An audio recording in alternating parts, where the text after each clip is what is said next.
میری امید ہے کہ آپ لوگ خیریت سے ہوں گے۔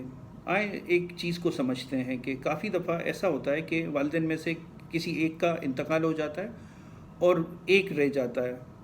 بہت دفعہ یہ دیکھا گیا ہے کہ ایسی صورتحال میں جب ان کے بچے بھی ہوں تو کوئی نہ کوئی ہمدرد مل رہا ہوتا ہے، اور پھر ہم اس ہمدرد پر آنکھیں بند کر کے بھروسہ کر لیتے ہیں کہ یہ تو ہمارے بچوں کے ساتھ اس انسان کی ڈیلنگ ایسی ہے جیسے اس کی اپنے بچوں کے ساتھ ہو۔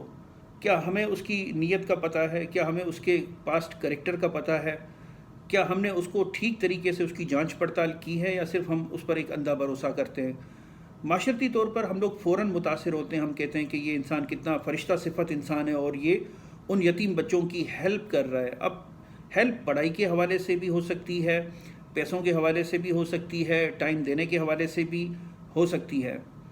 دیکھیں، سب سے پہلے تو یہ کہ بچے کی عمر کیا ہے، اور فوت ہونے والوں میں سے کیا والد کا انتقال ہو رہا ہے یا والدہ کا انتقال ہو رہا ہے، کیونکہ دونوں والدین کی اپنی ایک اہمیت ہے۔ تو بہت سارے ایسے کیسز دیکھ گئے جہاں پر فادر کا انتقال ہو گیا ہے یا مدر کا انتقال ہو گیا ہے، تو وہاں پر بچوں پر کوئی اور ایکسس کر رہا ہوتا ہے کسی نہ کسی طریقے سے کہ میں تمہارا چچا ہوں، ماموں ہوں، جو بھی ہیں۔ اور پھر ایک طریقہ یہ ہے کہ ہم بھی اپنے بچوں کو بہت انکریج کر رہے ہوتے ہیں کہ اس سے ہاتھ ملاؤ، اس سے تم نے ہنس کے بات نہیں کی، اس سے اس طریقے سے بات نہیں کی۔ کیا ہمیں پتہ ہوتا ہے کہ اس انسان کی نیت کیسی ہوتی ہے؟ یہاں پر ایک فالٹ آ جاتا ہے۔ میں یہ نہیں کہہ رہا، یا میرا ہرگز یہ طریقہ نہیں ہے کہ آپ ہر کسی کو شک کی نگاہ سے دیکھیں، لیکن جانچ پڑتال کرنا ضروری ہے۔ اسی طریقے سے جس طرح شادیوں سے پہلے پوچھا جاتا ہے کہ فلاں انسان یا فلاں لڑکی کیسی ہے، تو اسی طریقے سے اس انسان کا بھی پتہ ہونا چاہیے، بجائے اس کے اندھا بھروسہ کیا جائے اور اس کے ساتھ بچے کو چھوڑ دیا جائے۔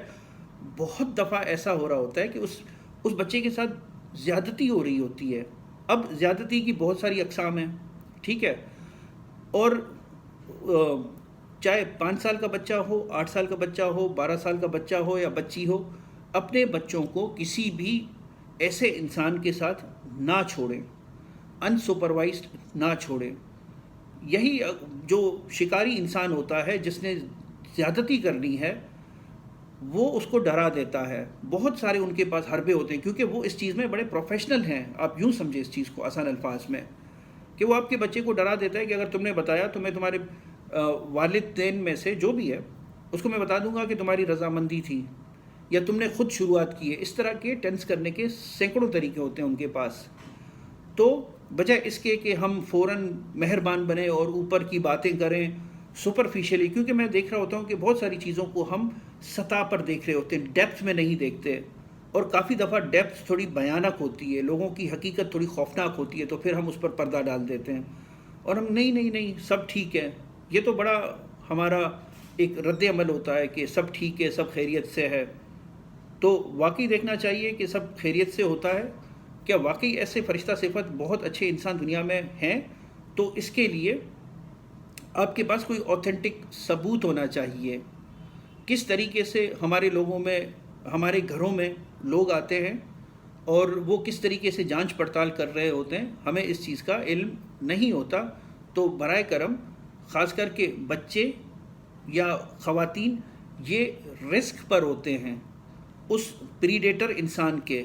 اکثر خواتین بھی زیادتیاں کر رہی ہوتی ہیں، لیکن زیادہ جو شرح ہے وہ مردوں کی ہیں، کیونکہ مرد کے پاس طاقت ہے، اور وہ چونکہ ہماری سوسائٹی میں اس کا ایک بڑا ڈومیننٹ کردار ہے۔ تو ایسے شکاریوں سے اپنی عورتوں کو، اپنے بچوں کو بچا کے رکھیں، ان کے ساتھ ڈسکس کیا جائے، اور آپ ہر وقت حاضر دماغ رہیں کہ کوئی انسان ایسا نہ ہو کہ کہیں آپ کی فیملی میں کہیں پر کوئی ایریا کمزور ہو اور اس کا فائدہ اٹھائے۔ یہ چیز بڑی کامنلی دیکھی گئی ہے، لوگ نہیں بات کرتے اس پر، تو بات کرنی چاہیے تاکہ اس چھپے ہوئے ٹراما کو، صدمے کو، اس مینٹل بریک ڈاؤن کو کنٹرول کیا جائے جتنا ہو سکے۔ اس کے ساتھ ہی اپنا بہت سارا خیال رکھیے گا۔ انشاءاللہ پھر حاضر ہوں گا کسی اور ٹاپک کے ساتھ۔ اللہ حافظ۔